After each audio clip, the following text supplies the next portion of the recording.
लेकिन इन्हीं भरत से हमारे को ज्ञान लेना चाहिए। महाराज भरत भी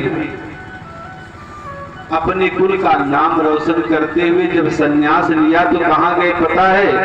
गंडकी नदी के किनारे नेपाल में, वहीं जाकर लगे तपस्या करने। एक कुटिया बना लिया, कुटिया में स्वयं नित्य प्रति अब पूजा अर्चना, सूर्योदय पर स्नान करना, सूर्य को अर्घ देना, उपासना करना,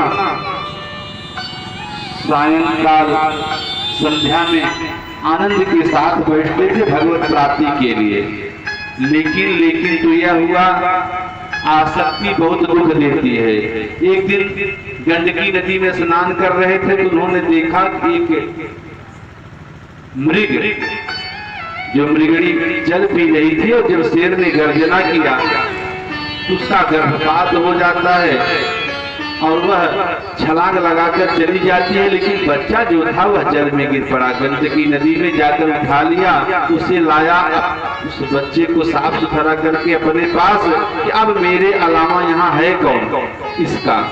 उसकी बड़ी सेवा करने लगे, अपने उसी आश्रम में उसको पाल लिया। लेकिन दिक्कत हुई क्या? जब उसकी आसक्ति हो जाती है तो जब पूजा पर बैठते तो वह शरीर से आकर खेलने लगता, कभी कमंडल का जल पीने लगता। उनके सहयोग में जब आता तो उनको आनंद की अनुभूति होती। उसी मृग शावक से प्रेम कर लिया उन्होंने। तो भगवान श्री कृष्ण ने श्रीमद् भगवत गीता में एक बड़ी सुंदर बात कही है। क्या?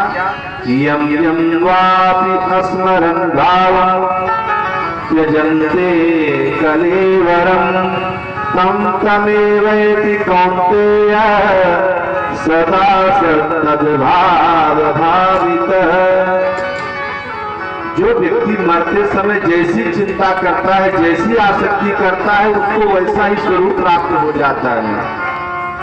आज महाराज भरत बीमार हैं और जब हिरण का झुंड आया तो वह जो हिरण का श्रावक था वो उनको झुंडों में चला गया।